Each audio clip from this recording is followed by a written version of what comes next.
Mani, are you placing the slides?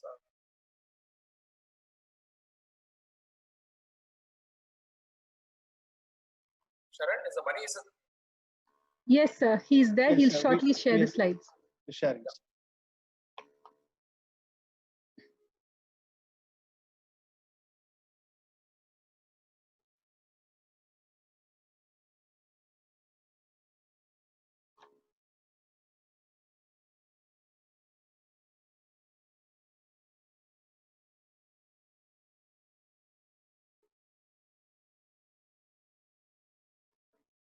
Good morning to all, and at the outset I'd like to thank IJM and also my college where I studied, we were organizing this wonderful webinar.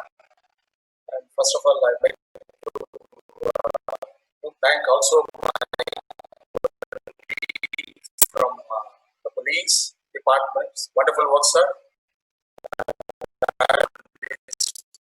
Last 5 years in Chennai office, and in fact,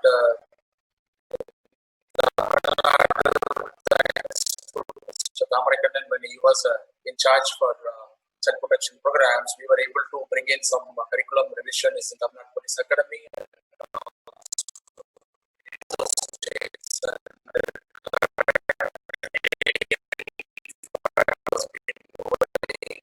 I've been working very close with the police department. Not only me, and also my colleagues in other 13 field offices in India.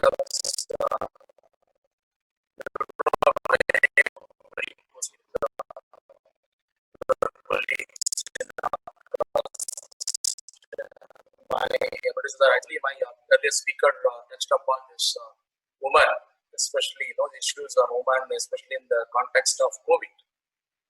He's touched upon this the districts which comes under the 3G range, and I'm going to talk about the issues of children. Not exactly even Tamil Nadu, even Kerala. Actually, if you look at it as any indicators, the social development indicators in the country, we are far superior than any other states in the country, except the few indicators which were less below the national average. So the issues also, if you look at it, children's issues in both the states, almost similar. So I like to touch upon the next couple of slides on that, and then what we all can do. It's not a one person can do anything on this child protection program. It's a collective effort. It's a multi-sectoral and multi-partnerships only can make a change in the lives of the children. But can we move to the next slide? Okay, this is my first slide. I always used to talk about my colleagues and also my colleagues in the government, also the non-governmental organization. At today's kind of, in this kind of situation, the safety and security of children in any conditions, family, or community, or institutions, it is a big question mark. And all of us will be admitting it, and all of us will see it every day if you switch on the TV. The kind of physical, digital, emotional, sexual, child trafficking, child marriage, child labor issues have been coming in all three sectors. Now especially in this family situation, now in this COVID situation, we work very closely with the district administration, the 7 districts where more number of child marriages are happening in Tamil Nadu. And we found, as DAG said, actually the reporting is less, but there may be happening in child marriages in those districts, but the reporting is less, but still the child marriages are happening. If you ask me, even one marriage happens, it's an issue. It is a marriage which should not be happening in our state, because our indicators are 90 plus and 95 plus enrollment from secondary to senior secondary, 95 plus transaction, no transitional this one. And if that is the case, how can these child marriages can allow to happen in our state? In fact, we had a meeting with the Chief Secretary last month. In fact, he was asking, I can't see our state to be having a child marriage issue still in the 7 or 13 districts in the state. How do we we bring it to the kind of zero or even less than the national average? Right now, we have around 16% compared to the national average, but still it's happening in our state where the indicators are very strong. So the family, community, the institutions, the kind of risk associated with the children for the safety and security, it's a big question mark. When it comes to the disaster or any emergency situation across the globe, the evidences are very clearly emerging. There is a risk for children, especially during the disasters, during the emergency situations. We have found recently the number of abuse cases reported in Kerala slightly increased than Tamil Nadu. So we are planning to do a small study and then working with the police and trying to see how do we ensure this the support system for the victims. So there is a case, there is a evidence during the disaster and emergency situations. There are a number of child protection issues are increasing in all three settings. And if you are able to control in the family and community and institutions, all three are playing the major role in the safety and security of the children, especially during the emergency situation. Can we move to the next slide? Okay. Now, how do we deal with it? I'm going to talk about two aspects. One is the prevention, other one is the responses. In the preventions, I'm going to talk about four major key activities. One is the strengthen the monitoring and evaluation. The first one is the evidence generation activities. As all of you know, right now, we have a data management systems. Currently, we have only NCRP, especially violence against children. And in addition to this, some state-specific studies or space-specific individuals or some academic institutions, some PhD studies are done few areas on this. But if you overall, if you're taking this evidence generation activities, right now we are all relying, if you have to have some strategic planning, we rely on only NCRP. So how do we strengthen our state-specific evidence generation activities which can help the policy level decisions, which can help the academicians, which can help the ICPS workforce, which can help the child rights activists to take the program to the next level. I think there's a guidance and the strategic planning. I think the evidence generation is one of the important activities which right now we are far behind that compared to other global countries, other countries in the global. I think we need to find a way to increase the more and more evidence generation activities which can help all the child protection specialists to take the program to the next level. And then also we have a challenge of continuous monitoring of childcare institutions, observation homes, foster homes to prevent the fights rights, particularly related to child abuses.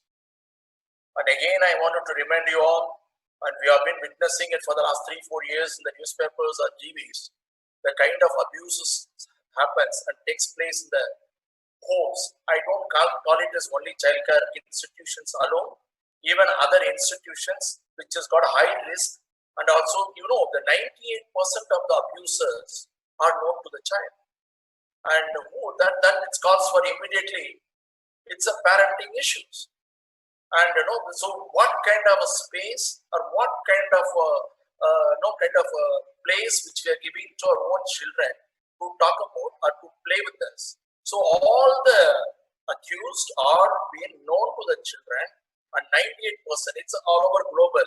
In the case of sexual abuse cases, it's known to the victim only is able to act on this kind of behaviors, which needs to be continuously monitored. And as rightly my earlier speaker also said, that enable use of technology for monitoring and evaluation. How are you going to keep up our latest technology? See, in fact, government of Tamil Nadu is the first state to have a comprehensive management information system for ICPS program started in 2016, covering all the DCPOs who have been brought in under the management information system. Now, right now, the government of Tamil Nadu, the Department of Social Defense, which has got almost close to 200 indicators covering all the child protection functionaries. Earlier, it was only the district child protection unit was responsible for reporting. Now, every structure, for example, SDMU will have a set of indicators who will report. CWC will report. Everybody is given a username and password, and which will be done, which just started 2 months back. And in the meantime, I think the COVID has come now. We will be continuing to implement and strengthen this technology and look at it. In fact, we are going to add on few more indicators, not exactly COVID. If any emergency situation arises, what happens to children? What are the basic 3 or 4 indicators needs to be kept in mind while doing for the program monitoring? The next one is mandatory reporting. See, if anyone comes to know the neighborhood, or in your village, or in your community, or in your institutions, or in your family, is there anything is happening, anything is coming to know, I think we need to be more responsible. We need to report immediately. See, that is what the individual social responsibility. I think most of the cases we fail to report, but please ensure and spread the word to everyone. And more reporting comes, and more will be there issues that we can have some good strategic planning and try to address. If the reporting is not there, and it will be a disaster. In fact, when I started my career in US side in HIV program in Tamil Nadu was the only state which has got more number of cases, not merely because of various other reason. It was only because of we used to have almost 700 ICTCs, integrated counseling and testing centers. That is why we were able to find out more number of HIV cases. That has in fact helped the government and also other organizations to plan aggressively, and were able to control the epidemic. Something similar, we need to have a good system where we need to really know the more reporting and increase the reporting, and we'll have a good strategic planning and also have a good monitoring indicators. The second one is strengthen the capacities of CP manpower. Having a HR in place, it's not going to solve the problem. I think we need to have a trained workforce, and the workforce should have a knowledge and skills. In my experience in the development sector, especially child protection program, everybody knows that what needs to be done. There are only 2 areas in which lack is the skill, and some amount of the awareness is there, the knowledge and skill set. For example, I'm not pointing out any particular group. If, for example, I'm just saying again, I'm sure some of my CWC members also here, but my experience in working with CWCs across India, CWCs, the new members need to be trained on when they're issuing orders. They don't have to immediately, any child has been reported, immediately they don't have to send to CCIs. But they fail to understand this background, they fail to understand the reasons, and then sometimes they will immediately send it to the CCIs. So this in fact calls for, probably they may not have gone through initial orientation, or they may not have gone for a refresher training. So this is what I'm saying. Having a workforce with fully trained, I think it will help our program to move forward. And again, I'm coming back to the multi-sectoral and multi-partnerships collaboration for child protection. In my experience in child protection program, especially this kind of disaster and this kind of emergency situation, we need to act on as a multi-sectoral collaborative kind of response plan. It's not, for example, recently we have done an assessment in Kerala, all 14 districts. Very fantastically, each department, revenue, transport, even health, education, and social justice, and WCD, everybody together, they worked and ensured the child protection program in all the 14 districts. Unless otherwise, if you have a multi-sectoral collaborative efforts, it's very, very difficult to control the issues of child protection, especially in the disaster situations, because we need a transport for health, we need a health department for a treatment, we need education for various support, we need every department has got a role, and we need to ensure that is happening, especially in the disaster times. The other one is strengthen capacities of child protection stakeholders, government functionaries, CSOs, caregivers to rehabilitate children who are faced violent and neglect. See, everything is there in the act. I think India is a country where we've got a more fantastic acts and laws and policies, protocols, SOPs. What is lacking? the enforcement. How will we strengthen this?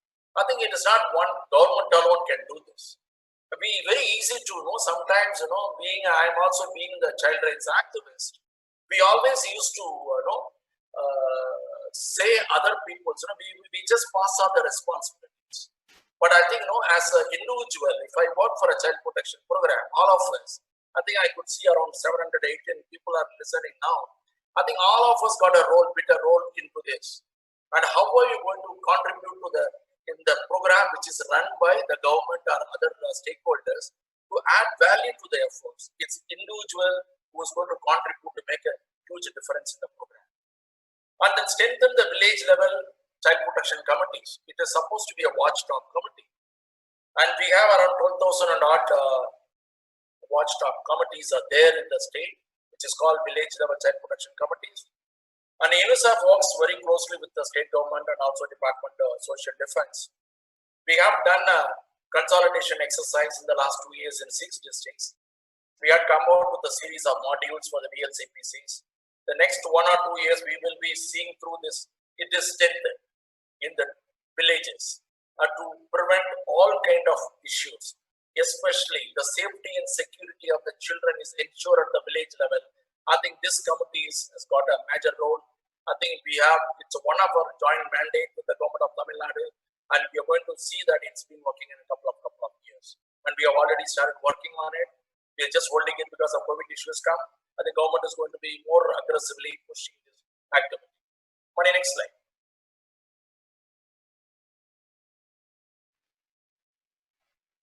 Okay, the third one is create an enabling environment to reduce the vulnerability. It's very, very important. Very, very important. I think what kind of enabling environments are we providing to our children? It's very important. I think it's very important. Again and again, I'm telling you, it's a very important. Recently, we have come out with the parenting series to all the parents, not only this. I think 80% of children in the child care institution, Tamil Nadu, went back to the families. So initially we wanted to target only those parents, but we came to know that even other parents has to know about this. How do we manage? How do you spend the quality time with their own children? So we had 7 themes. We had rolled out in a couple of months back and reached out to quite a lot of parents. And the linkages of services for social protection, identify the possible linkages, collaborative opportunities, and coordinators' efforts to maintain the family harmony. As I said earlier, the vulnerability of children, the families, now it's become the family is supposed to be the safe zone for the children.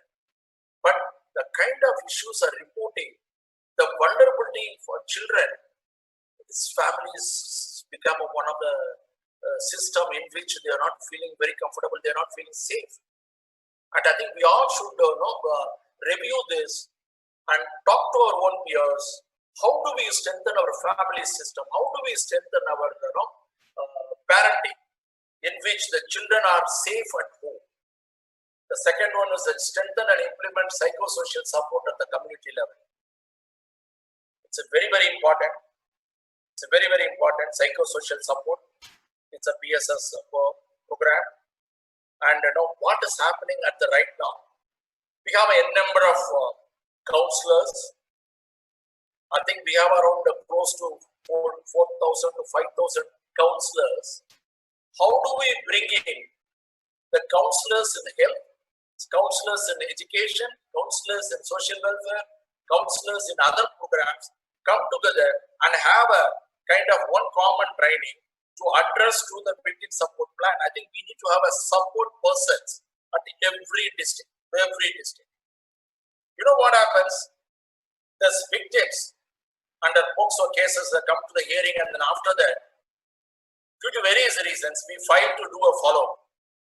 And sometimes we fail to follow whether the particular child is being continued with education or who's giving the mental health support.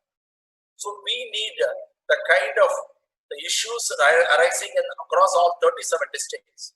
I think we need every district, at least a minimum of 10 support persons.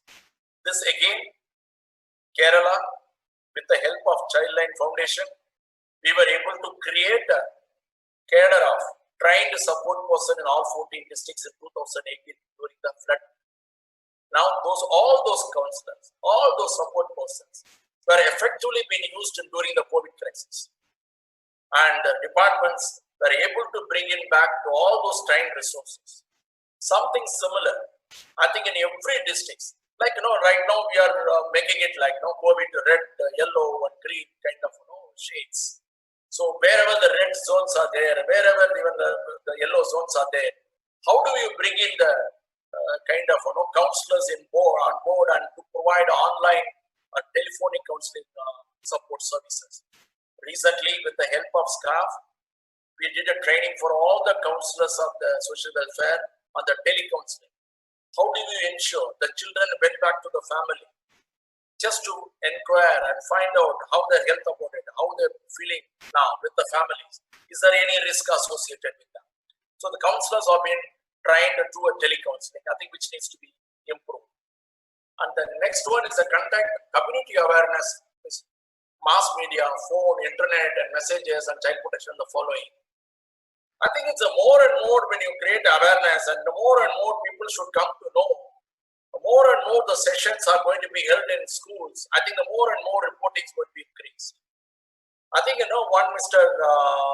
I forgot his name. Actually, when he was in SP in Salem, he started a program called Child Friendly Police Station with the UNICEF at 2 stations in Salem. He, in fact, come out with the 12-hour sessions for all the child-friendly police officer to take a session in the schools. And actually, after the session in the schools in Dharmaburi and Salem range, I think the more and more of the calls to childline has increased. So there need to be a planned programs by all the child protection functionaries, especially the children, wherever they're able to reach them, and tell them that you have a fallback mechanism is there. Please reach out to us. So I think we need to give them enough information so that children were able to call us 1098, and then we will get these issues reported and take it to the next level. And in that one point, I wanted to stress upon review and update and synchronize these key messages as per the changing trend. I think that is somewhere we miss it, because we'll make it for a one particular time and we will keep doing the same messages. I think we need to look at it, issues based communication for development program materials needs to be devised and needs to be given. One material cannot solve all the issues, because there are some issues directly linked to the particular communication. So I think we need to keep changing our communication and synchronize with the whatever the issues right now. And also, right now, we have a n number of INGOs working. We have n number of donors are working. We have n number of stakeholders are working. How are we all coming together and having a kind of common response plan? I think I again stressed upon. In fact, a year back, I had called for all the donors. I had called for all the stakeholders. We had a meeting in Laila College, and Laila College facilitated the meeting. I think we need to come together, all the donors and all the stakeholders come together and have a contribute each other and share our strengths and share our other expertise and have a one joint plan of action to see this entire programs move forward with aggressive, and keep a lookout for antisocial elements, especially this kind of situation. There is a cases are reported. In fact, DAG was mentioning, and even other colleagues of police have told us, even the sessions recently held by the Andhra Pradesh, the academy for the country. The session is a child trafficking, and the child trafficking issue is generally alarming rise. And in this kind of situation, I think we need to be a watchdog, and we need to keep a lookout at this kind of elements. And when it comes to us, immediately we need to report to local police. Next slide. Next slide. No. Move back. Move back. Yeah. The response. Now I spoke about this, what all we can do in the area of prevention. Now let's come to the response. In the area of response, I think we need to look at it as strengthen and rescue and rehabilitation services for children. As I said earlier, availability of guidelines, standard operating procedures, everything's available. What is missing? Accountability. Accountability. The individual accountability. The mechanisms accountability, including I'm also talking about even UN agencies, even other agencies and everybody. I'm part of the program, right? I think all of us has got a certain accountabilities, right? I think are we able to ensure our accountability and are able to support our role and responsibilities in addressing the issues of children in the current scenario? I think that is missing. I think which we all should revisit our plans, and we need to position ourselves. How do we, I place myself, how do we make it more me as accountable to the government efforts? And we are all adding value to the government. As you know, the government is the only mechanism which can look at it as a sustainability. All other programs, if you look at it, it's all project mode approach. It's a time being. If government is the only mechanism which is going to take the program forever, I think we are all as to add value to that and accountable and to support and add value to the system. I think if you are able to have a clear-cut accountability matrix, that is why I always used to say, there is no point of just having a protocols and guidelines and SOPs and who has to do and what, but who has to do and what in accountability, which is missing, which needs to be strengthened. Especially the violence against children. I think it is the only way we can work. Then there are some frontline kind of warriors, right? Capacity building of the frontline workers for rescue and rehabilitation of children. In my experience, I'm very sorry to say this, again, the rehabilitation, the word is there in the document. Does any child who is under CNCP or who was under CCL, children in contact with law, children who need and care and protection, has given a space or given a platform to learn what is the rehabilitation? Forget about CNCPs and CCL. Even our own children, does he give a space to our children to talk about? Or not necessarily. Each child has got its potentials, the skills, which are we giving a space for the child to grow with their own skills? We can't force our ideas. In this kind of situation, coming to CCIs, where children coming there, we can't force them. Individual talent search support program needs to be supported and needs to be implemented to have a space for children to go through the entire rehabilitation process. Right now, we need to really strengthen this. Second one is freedom of movement of CP services and caseworkers must be ensured. There should be a restriction travel for. See, there are some times it's like my area is like this. There should be kind of freedom movement of my CP service, child protection services, caseworkers need to be for another person, another area, for another place where child protection services are required. I think we need to support each other. We cannot have a district one has got specific, my issue is solved, let me stop here. No, it's not like this. We need to move to the neighboring districts and support if really required. The next one is, I think the time is running short. I think I wanted to finish it fast. Psychosocial first aid for children. As I again said, I think we need to have a more and more trained manpower, HR structure. Otherwise, it will be very difficult to address the issue because this issue is different. Child protection issues are different. You need a skilled, trained resources. So let us identify some good trained resources and safe, secure, and well-equipped infrastructure. I think that is also it's a very, very, very important. I think the government was able to ensure some amount of the infrastructure facilities, even other places also. But let us continue to strengthen the safe and secure and well-equipped infrastructure and availability of uninterrupted timely medical services, especially related to investigations and treatment to the victims. I think my colleague DAG will know the time taken for this medical examination after books or cases comes and what is the split of the acts of support, how it has been implemented, Are we in the same time frame which has been suggested by the Act?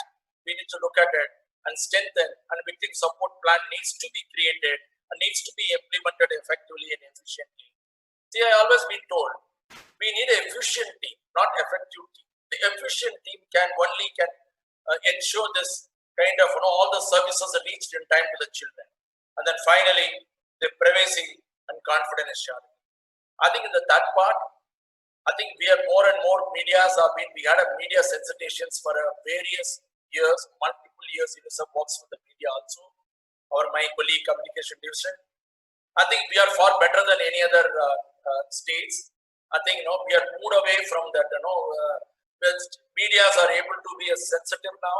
They're reporting, and that they were quite sensitive, and they're very listened, and they've been able to, especially the COVID, we are able to carry out some couple of case studies in the stories in the media, and they were able to fantastically take the issues with keeping the confidentiality in the mind. Thank you so much.